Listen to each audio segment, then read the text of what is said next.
Good morning. Welcome, take your seats. You are very welcome here at our 11th Annual Executive Security and Close Protection Technology Forum. My name is Pelham Rowe, and on behalf of CTD Intelligence, I really hope you have a great and engaging and productive day. That is in fact one of our themes for today: takeaways, scenarios, case studies, things that are tangible, of tangible benefit for you today. Not that other conferences that we've done haven't been, but we really hope that we can focus on realistic scenarios and case studies today. We are here all the way until our wonderful drinks reception at 5:10, which will take place in our neighbouring room, again sponsored by the Arna Group, so thank you very much.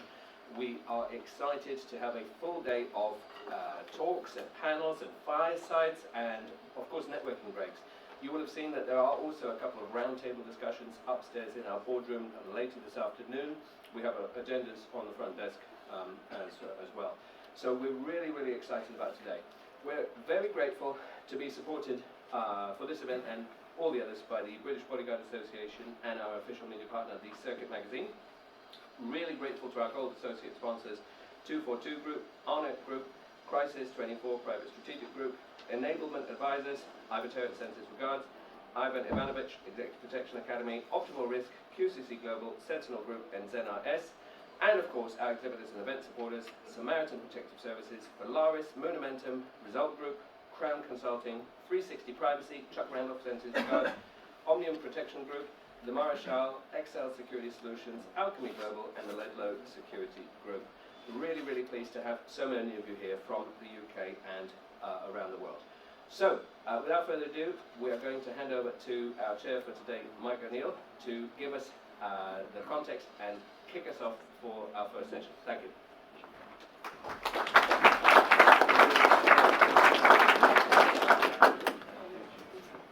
Thanks, Colin. Well, good morning, everyone. Welcome to the 11th annual. Okay, welcome, everyone. So, in the run-up to this, each of us that's leading a panel discussion gets on with the group and has a chat about the approach that we're going to take, the type of questions that are going to be asked. And basically, this year, as Pelham has said, very much scenario-driven. People's experiences, moving perhaps a little away from the theory, much more to the practical, which is of real interest to the people that come along to this conference. It has a great reputation, great to see lots of the same faces, lovely to see lots of new faces as well, and I think you're going to have a fascinating day. So do get engaged. If you've got questions, put your hand up, get engaged with it. That's how we share the knowledge and make sure that we tease out of all the panellists as much information as we can. It's my pleasure to introduce this first panel: Dawn Holmes, Jacquie Davis, Terry McElveny, and Sue Williams. And Pelham's going to chair this session. Over to you.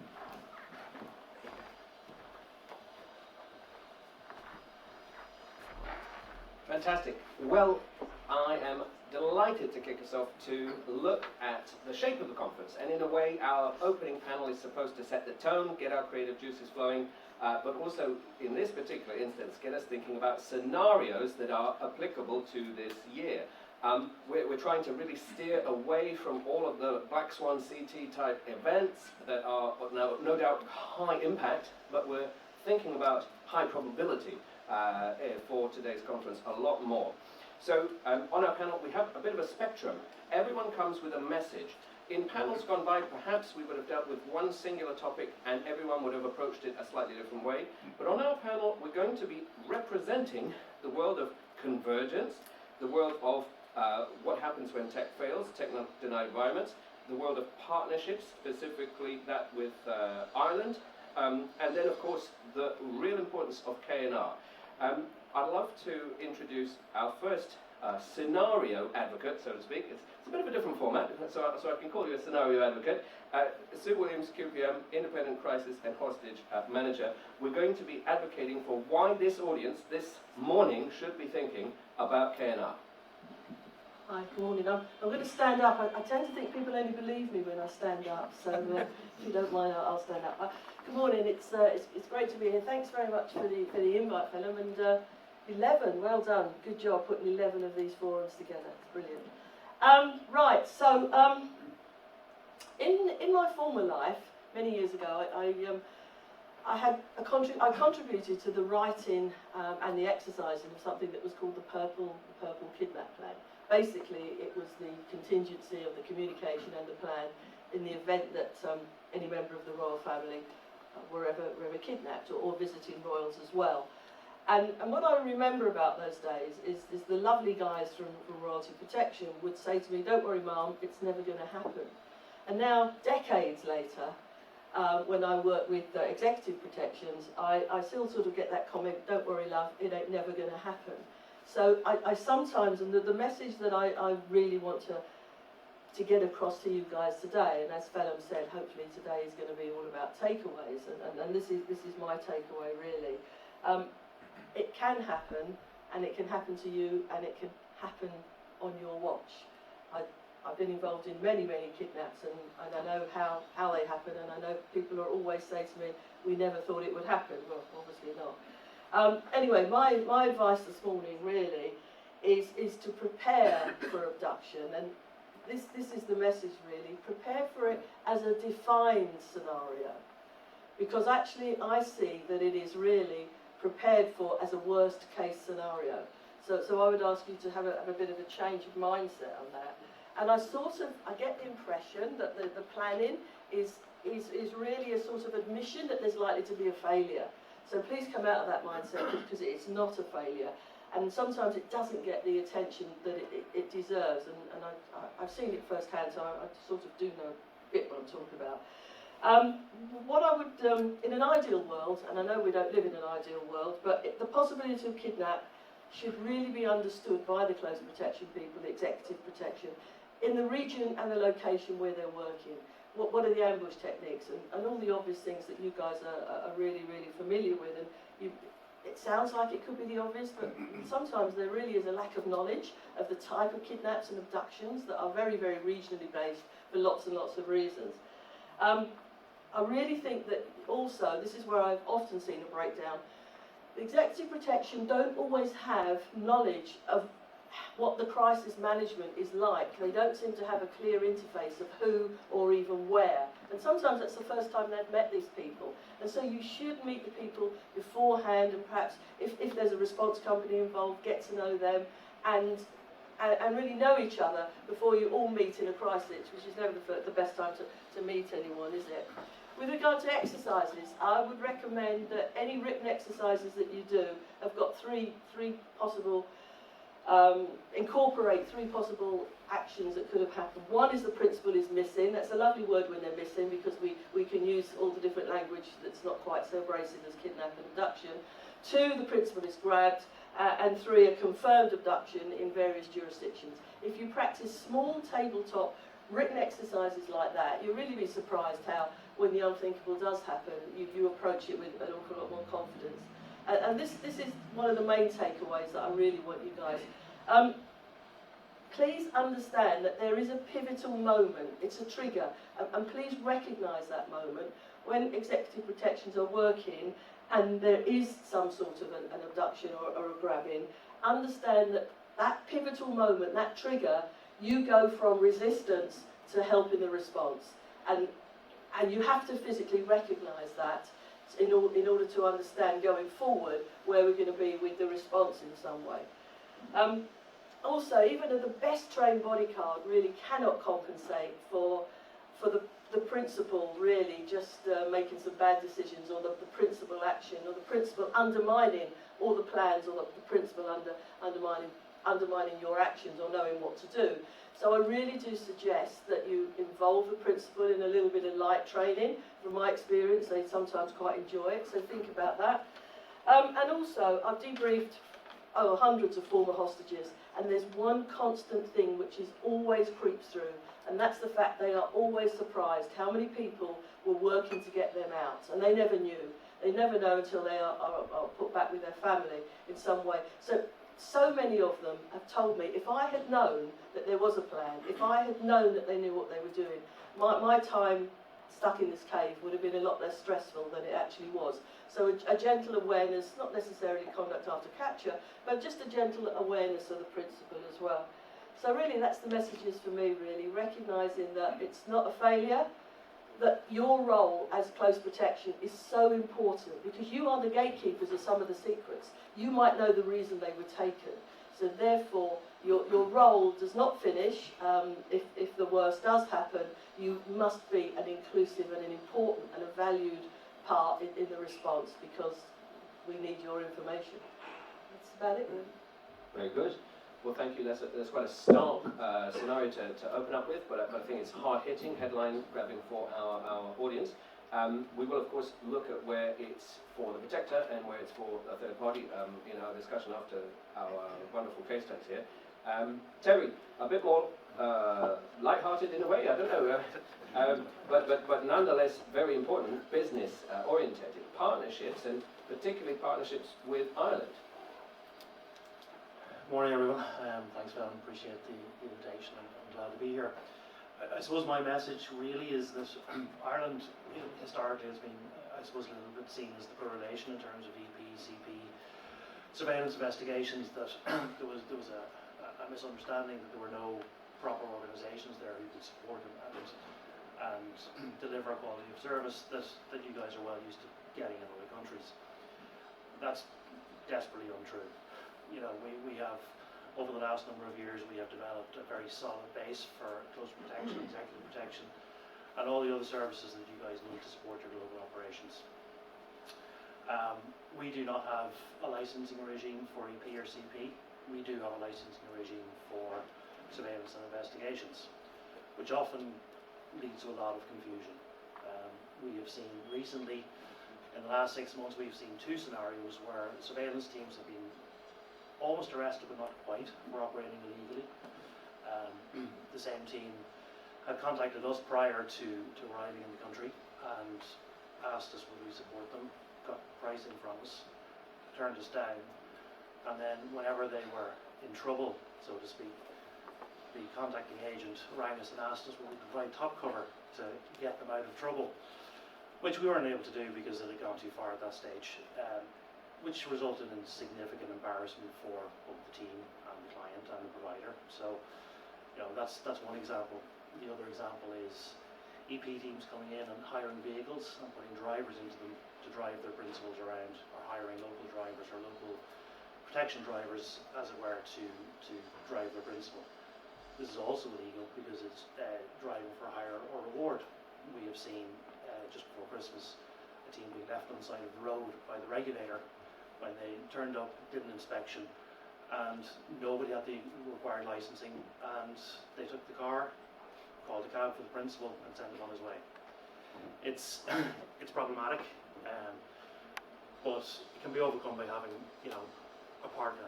There are any number of really professional, really solid operators in the country who have proper licensing and proper standards, and these can be relied on to give you what you need. So, you know, shopping around is important, obviously. But, as I say, we are open for business. I'd say there's not one person in this room who won't have contact with Ireland at some stage over the next 12 months.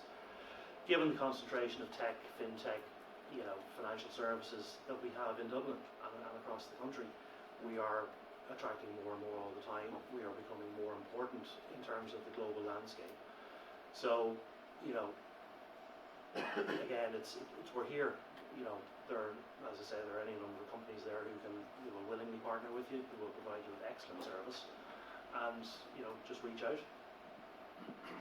Which I think is another important thing for today's event, to consider the business implications of everything that we look at. Again, I'm really trying to steer clear of CT, Black Swan type scenarios, even though yes, perhaps they could crop up very soon or so, but I think it's very important to be applicable, and we can look at where it's for me to do and where it's for a third party to do in our discussion. Jacquie, you have previously spoken a lot about tech denied environments, or when tech doesn't work. What should people consider today for the conference? Okay, so a really good scenario is I want to buy some new covert radios. So I was out in the States because we now have an office out there, and I wanted to buy a set of covert radios for my surveillance and CP team. So at the conference I went to, I approached the first vendors who told me I didn't know what I was talking about when I said, I want analog, I don't want digital, I don't want anything that works on a SIM, because I know for a fact that there are black spots. And in London, it's a nightmare if you're working on these SIM radios, because you go through tunnels, you get into Canary Wharf, there's blockages. I even stayed in a hotel in Holborn last night where I couldn't get a phone signal. Central London, no phone signal in a hotel. Ridiculous. So when I want things like, I want analog radios because I know they're going to work. The other thing with digital radios, of course, absolutely useless for surveillance because you have the 3 or 4 second wait once you press the pressure switch, and of course that's no good when you're on surveillance because we all know people can disappear really quickly. So I'm really aware of blockages and places that they can't be used. In the States it's the same. I've been out in the middle of the desert. Not only was there no telephone signal, there was no satellite signal. I mean, luckily I'm old school and I know how to read a map, you know, and so I managed to get where I wanted to go because there's no other way. Too much is relied on tech. Tech is brilliant, don't get me wrong. Tech can be absolutely brilliant when it works, but you've got to have that backup system for when it doesn't. We got attacked in Sloane Street, and a couple of guys running up and down with machetes. I locked my principal in a shop with me, and at the back of the shop there was no phone signal. So I had to leave her at the back of the shop with the staff guy. I went to the front so I could dial 999 for some urgent assistance. So remember that, even in Sloane Street, you know, at the back of the shop, couldn't get a phone signal. Absolutely useless. So remember that tech is great, but it doesn't always work. And in operations, which I run all the time, you've got to have, I have people that say to me, I'm moving to Norfolk, but I've got a really bad phone signal. So last Sunday night, 9 o'clock at night, client rang me, can you put me a team out at 7 o'clock in the morning? So I started ringing team members, several of who I couldn't get hold of because they'd decided to move to places like Norfolk and Suffolk where there was no phone signal. So not a lot I can do about that, so I had to ring other people that did have a phone signal. Just think of those things, you know, as operators, when you want to work, you've got to think about those things. Have I got a phone signal where I'm going to live? Can I get into, and let's face it, London is the hub of CP and surveillance work in this country. I know there's occasionally Manchester and Birmingham, but it's mostly London. That's the things you have to think about. That I have to think about. I've done your job, I've been that operator, so I fully understand what it's like when you're on the ground and your kit doesn't work. That's my point on it. I like that, and that will tie into our tech denied panel that we have coming up a little bit later today as well. And of course, you know, everyone has seen the recent examples, smash and grab of Rolex or you know, luxury or upholstery, even just a few days ago. Now, Dawn, a different take, Convergence. Not that you're an IT, OT specialist or something like that, but you have got additional qualifications in the world of IT. Maybe could you advocate for why this is an important topic for the conference? I think one of the things is the world is changing, so you've got to embrace and understand the tech. And part of that is understanding that the risks the technology is bringing you in these roles. So social media and things being posted by principals' children's kind of, you know, who don't really necessarily understand things, and it's having that kind of OSINT background and support to just deal with the, you know, the real world that we're in now, where everything is logged, everything is on social media or is out there, and there's a footprint around it. One of the things I think Sue mentioned, that it won't happen. Things will happen. The tech will let you down. The tech will work in a way that you weren't quite expecting. So I always think if you plan for the worst, you will be solving so many problems along the way, and if the worst doesn't happen, smashing, but you've managed to sort things out, so additional ways to communicate. But yeah, from a technology perspective, it has to be embraced, it has to be understood, it's not going anywhere, and have that OSINT element. Things like the deepfakes that are just incredible at the minute, have an understanding of that, so when someone is potentially trying to attack a principle through that way, be able to do the due diligence and kind of calm the situation down and make the right steps, I think is really, really important. And don't rely on the tech, be able to read maps, kind of, you know, old school, be able to have the tech solution, but also the, you know, the analog solution, which you know you will always be able to rely on, but you need to know how to use a map and how to communicate without email and that kind of thing. And John, would you tell us a bit about the CISSP, because I think that's a great example of you doing convergence. So the CISSP is it's an information security qualification, and I'm physical security. But I got frustrated that I wasn't able to communicate with the IT bods well enough. That I'd just be kind of, you know, they'd prattle on in IT talk, and I just didn't know what they were on about, even though I knew the foundations, because ultimately physical security and cyber security were not so different. They have firewalls, we have fences, so we're doing the same thing but in different language. So it was important for me to be able to understand what they were saying, but understand the breadth of the systems that are out there from a technology perspective that are there to protect.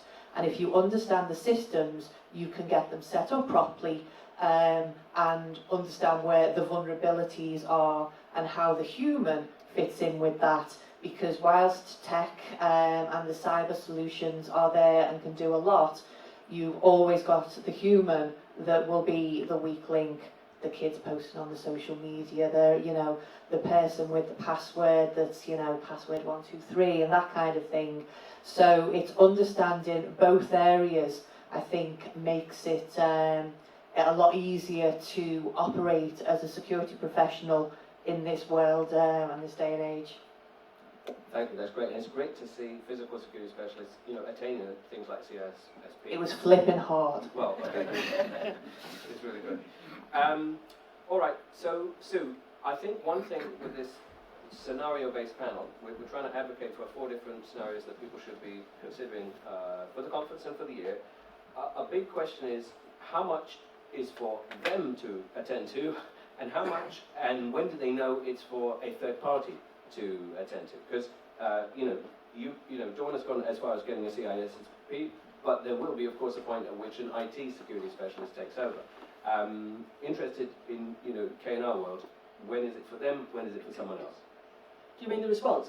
The response, the preparation, the types of training. When is it out of their purview, and when is it in their purview? Obviously, there's professional help with the preparation, but just following slightly on a little bit from what Dawn was saying about the IT, I won't say it's an emerging trend, but something that I've seen a little bit of over the last 18 months, I guess, is domestic staff being groomed. I don't mean in a sexual way, but being groomed for information about the principal or their families. And I think that is something to look out for, because obviously they want the movements and the vulnerabilities. But when you talk about the third party, if your principals do either have insurance or don't have insurance, but they have a response company, my suggestion is that you involve them perhaps in the planning. But the main thing is you know how to plug in to their space, and you know the information that they're going to need in some way. and it's a seamless relationship. Is much better than where we start from. So often I sort of see this guilt, and it's as if, oh, that's the protection people, they failed and they're guilty. And that truly should not happen. You should be valued and you should contribute to it. And of course, it's not just about ransom. There's this myth, really, that it's always about ransom. Probably, as you know, prescribed organisations we can't actually pay ransoms to. But there are other reasons why principals, high net worths or VIPs get taken. And it can be revenge, it can be protest. Unpaid debts is one of the ones that I see quite a lot, really, just debt collectors in some way. But please don't forget what we used to call in royalty the fixated person. They are a huge threat, and it's the whole spectrum from love to hate. So bringing that in some way. If you think about any serious attempts on the royal family, with the exception of Mountbatten, they've all actually been fixated people. And that's really hard to write up in a risk assessment because of the way they behave. So even nowadays, writing views on social media, having extreme views on social media can get you kidnapped, or your kids kidnapped as well. Tug of love, that sort of thing. So it's not just about ransom. Don't always think ransom. There are many other reasons why people are detained, as it were. Thanks, Vivian. Thank you. No, that's a big spectrum of things to consider today. Terry, what about for you? You know, obviously they can partner with people locally in Ireland, but with the wider question of business partnerships and standards and seeing Ireland as a gateway to Europe or something like that, when is it for them to consider? When is it for them to hand over? I suppose we have a very tight licensing regime for everything apart from protection. So your static guards, your halls and walls, all those guys are supposed to carry a license to provide a security service. The company you engage is also licensed, unlike in the UK where the SA don't license the company. The Private Security Authority in Ireland license the company. So first of all, your company should be licensed, their staff should be licensed, and there's a lot of cases where people try and dress services up as CP or EP because it doesn't need a license. The regulator is getting wise to that, and they've started to crack down on it. We've seen it quite a lot recently. We are pushing with the regulator and with government to try and get close protection licensed in its own right. That's 2 years away. Like, I mean, it's like France. You wouldn't go to France and throw a load of guys out there without the proper CNAPs. You know, you should probably take the same view coming to Ireland, that you can send a couple of agents, but by all means, but utilise some degree of licensing to kind of wrap that up in a way that is less unpalatable for the regulator if they do happen to come down. Okay, and would you say that actually, you know, we're talking about convergence in this series and others, the real convergence is business security convergence rather than cyber? Yeah, for sure. I mean, you know, this is the physical stuff, and you know, protecting your business and using licensed, you know, using the tools you have there to protect your business. Like reputational damage, if you get caught doing something untoward, it doesn't take long to filter out in the industry. And you know, we all live and die on a reputation. You're only as good as the last job you've done. If it gets out that you were pinged in Ireland because you didn't have the right stuff in place, you know, it gets messy very quickly. Okay, which is great, because there's a lot of business owners or aspiring business owners here today. Jacquie, now tech-denied environments, obviously we've got a panel dedicated to it, but what should people do to really prepare before you know, encountering this? You know, active denial, self-denial, lots of denial that you could encounter. What should they better understand before consulting a third party? First of all, I just want to back up what Terry's just said about business partnerships, because I have them all over the world because I need them. There's people in this room that, you know, provide operators for us in France, in Italy, in Germany, places that we're not licensed. So you have to have licensed operators because it will come back to your client, not you, your client, if you don't have those licensed operators in the right place. Same with Ireland. If your team gets stopped and you're not licensed in that country, well, your principal's going to be standing on the street on their own. Exactly the same as when the Americans come to London and think they can operate without licenses. You can't. There is every chance you can get caught. Now, I'll catch up with what you were saying, sorry about that. I'm a progressive dinosaur when it comes to tech. I've got to be honest. I think Mike calls me a Luddite, because I know, I'm horses for courses. You want to know about CP and surveillance, I'm your girl. You want to know about digital, I'm like, yeah, and IT. People should prepare for it. If you're going to be travelling to other countries, there are certain things you can and can't do. I mean, even going into America now, Sue and I had this discussion earlier, they'll look at your phone. So be aware, some of the countries you're going into, that immigration will start scrolling through your phone. So do make sure that whatever you've got on there is acceptable. So if you're going into America, don't have Trump memes, because they won't like it. I always get rid of WhatsApp groups. If I've had a team out, or signal groups, whatever, before I go, because I don't want them to see the intelligence that's gone backwards and forwards. That is all really important now, and it's really sad that we've come to that. There are lots of countries you're going to now where they'll ask to see your phone. You've got a visa, you can go in, you've got Nesta, you can go in, but they want to see your phone. One of the easiest ways to get into America, we're sort of slightly avoiding it, is to go via the global entry system. It's about 150 quid, but you're pre-screened, so you sort of tend to just walk through. Makes it a lot easier. But digital on your phone's really difficult when you're travelling. No, that's really important, and I hadn't really considered that they're going to look through my phone in May next time. Dawn, what about for you? Obviously, I'm asking you to advocate for convergence, but how do you know, and how did you know, where your work finished and their quote-unquote work started? Oh, this is a bit of a problem with kind of stepping on toes, because I think in the physical world we're fixers, we're doers, we're kind of, we don't feel comfortable with leaving something to a certain point and handing things over. I think it's just our nature. And there is the issue, so the way I deal with it is bring people on the journey with me, tell them what I'm doing, all the steps, and bring them in when I need them. But also, it's egos by the door. It's about whatever needs doing, and the right people with the right skills actually doing it. But if they're involved from the get-go and it's not a sudden phone call saying, I need something for tonight, that makes kind of, it helps with the relationship. They will be able to help you a lot more.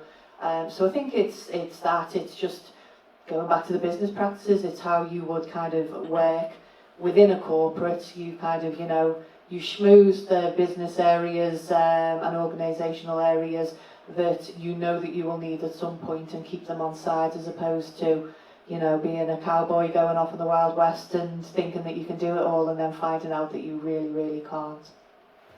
Yeah, and I suppose that self-awareness comes from trying, but also being told, and also asking someone who's already been through the journey. So on that, you've done the CISSP. I remember during the pandemic, we had a couple of association members who went and did a coding boot camp, which was not a match for their EP work. But I appreciate what they were trying to do. How does an operator know, or how could they know, if a course in this extra world is worth it? I think it's challenging. I suppose it's reputation. We were talking about kind of, how do you know that someone is trustworthy and they're not kind of, lying about qualifications or how good they are. It's getting people that have done it before, see how it actually applies to the role. I think you need to kind of do a bit of due diligence at the start and understand, what do you and your role need to get out of this, and have a clear element. So even if in the course you can start saying, I do X and I want to know how this will help me with that, which I think will help. AI is the way forward, so I think any kind of understanding and increased learning in AI and what AI can do for you will never ever kind of be a problem. they talk about AI stealing our jobs. It's not going to be AI that steals the jobs, it's the person that embraces AI that will steal your job. So, you know, and in a very kind of physical world, we don't necessarily see it as being our friends, but I'd say that would definitely be the course that you would go on, and you wouldn't really go wrong, I think. That's good, because then you could apply it to your personal life as well. So even if it doesn't win you a client, it could actually just improve your life. It could probably help you find clients a little bit better. That too, yeah. All right. Well, then going back to Sue, you know, obviously we have 4 scenario advocates here. K&R, we've previously had Peter Moore give very heartfelt testimony about his experience and also training. The K&R training world goes from the mundane to the miserable, right? And not everyone would need to do the miserable. But how would our audience better understand where they plug in said training? If you're working for a high net worth family or a corporate, really understanding their plan in some way. Just following on from what Dawn said about AI, I've got to tell you, I don't know if you guys are finding this, but there's a lot of fake out there at the moment. There's also a lot of Walter Mitty's out there at the moment. And I'm not allowed to be a door person outside Annabelle's. If I ever am outside Annabelle's as a door person, something's gone terribly wrong. But anybody can say they do my job. There's no SIA agreement about saying that you do what I do. And I've had to follow up after a few of these Mickey Mouse wannabe cowboy negotiators, and it's heartbreaking, because the people who employ them are not the companies that you work for, because they do their due diligence. The people who employ them are usually the families of people who've been taken hostage. And they are prey to this type of work, and these guys are rubbish. They've read a book, they've done an online course. Like I said, I followed up after 2. One, we got him back okay, the other one, all we found was his pacemaker, which, for future reference, they're numbered. I never knew that. So it's really the world of fake is so, fake qualifications, fake experiences. It's just been horrendous. I've looked into it a little bit more.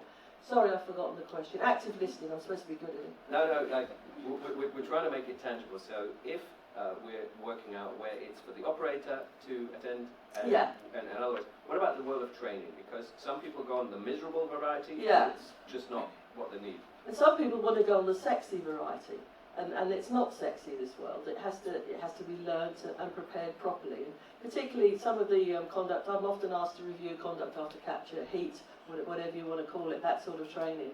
And some people design it so it's like an experience. Well, it shouldn't be an experience, it should be a learning, it should be as realistically as it possibly could.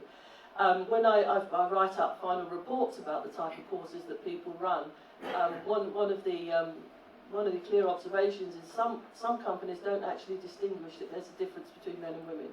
So it's like a one size fits all type of training. So the best courses for me are the ones that do help with the support and the advice that females need if they are taken hostage. But you'd be surprised how many people just pretend there isn't a difference, which is a little bit amateurish, really.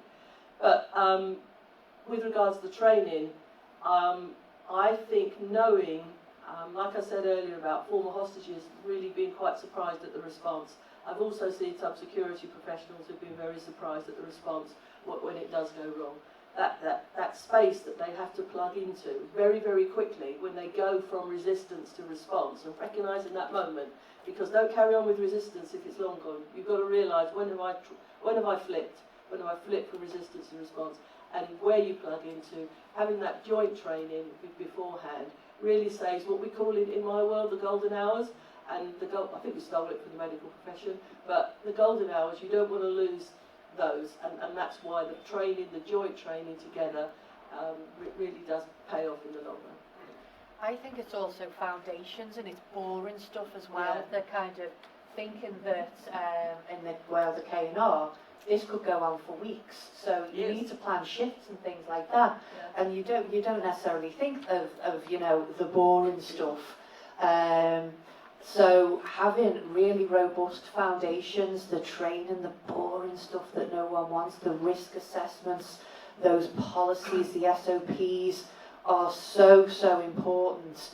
And lots of people kind of just, we'd rather not, but the companies and the individuals who will be successful are the people that spend that time on that and understand in the training how important it is. And going back to your question, it's understanding where your skill set stops and you need to go to someone who is a specialist to assist. We're Yeah. off now. Sorry, it's called Know Your Limitations, to be perfectly honest. It's like the people who keep pulling door supervisors on RST. It drives me insane. Tell me anything on the door supervisor course that relates to residential security teams. Anyone? No. Oh, go on then. Yeah, sorry, Jackie. One thing as well, it's about what you're insured to do as a company. Yeah. That's where the line stops. It's where you're insured, where you're not. You're not a cyber expert. You're not insured to do cyber as a company. You're insured as a CB company. Yeah, no, I totally agree with you. Where you're operating, not where you're not. Yeah, but people tend to treat residential security teams as nothing. They're a really, really important part of the security and the close protection team. So why companies keep putting door supervisors on it, I have got no idea, because there is nothing they're taught on their course that will help them should three armed guys turn up in balaclavas and ram the door down. You know, it's like, let's be sensible about what we do, who we put on, and know your limitations. As I said, I'm a tech nerd. I know my limitations. I have an intelligence unit I go to for cyber and intelligence, because that's their thing. Okay. Well, with that, then, let's think of practical ways to help our community train. Because we've kind of alluded to the sexy or miserable care now that is probably not for everyone, because some of it tries to stop you divulging information, but that's just not applicable in most cases, right? How do we find the right courses? People spend so much money on courses. How do we find the right courses? And perhaps, if we ask Terry about the world of business, the world of partnerships, can that be taught, or do you just have to be coached, or maybe have an apprenticeship of sorts? I'm clutching at something. What could it be? Well, I think in the first instance, if you're going to send someone on a course or look for some sort of a qualification, it needs to come from an awarding body that's recognised.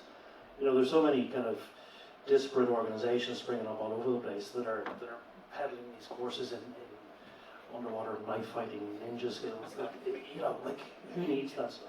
The courses should be real world. They should be based on reality. They shouldn't be aspirational. If you haven't come from a services background, you're not going to be doing armed EP in anywhere really, because no one's going to hand you a weapon. So I think for our clients, we need to be, when we're engaging in partners and we're engaging in third-party providers, we need to be looking for qualifications of the people that we're expecting them to bring on board. You can't just take it at face value that the qualifications, if they have any, like there are so many people out there operating who don't have any qualifications except for 25, 30 years experience, which in itself is fine. But, and going back to Alex's point about the insurance, if your insurance is going to look, if there's an event or an adverse reaction to something, your insurance provider is going to look for your due diligence and where you went looking for the qualifications of the person that you engaged. Yeah, which is good, because it's a network, and it takes a network to build a network. Or what does Chuck Randolph like to say? Something about takes a network to fight a network, or something like that. But I think that's a key takeaway. Jackie, what about the world of contested technology? I mean, is that a course one can do, or do you just have to? What does that look like? Why are you asking me? I know nothing about technology. No, but that's my point. It's contested. It's denied. The world of back to basics, pen and paper and a map. That's part of the course. How do you do that? Well, that depends on who your trainer is. I mean, we don't, we only do surveillance and physical penetration testing. So on surveillance, you are taught the pen, paper and map, as well as, of course, the digital stuff that I don't teach. But, go back to basics, stop trying to reinvent the wheel. That's the thing. And when you put people on courses, before you allow them to do a course, please check their backgrounds. We have got so many Walter Mitties now in this industry that are out there spouting complete and utter nonsense. Back to a little knowledge is a dangerous thing. That you need, any trainer needs to check who they're putting on a course, because the bad guys are out there, and of course they always want to learn what we know. So that's another thing you have to do. I like that. I didn't consider that. Hopefully we don't see too much of that on the next EP courses. Tell you what, then, let's go down the line, because this is a different format of panel than our usual panel. We're coming with 4 different perspectives that we'd love for you to consider as we go through the conference. Convergence, tech-denied environments, business and Ireland, and of course K&R. Let's do parting thoughts. Dawn, what should the conference consider as we go through today? And I am angling at a convergence kind of thing.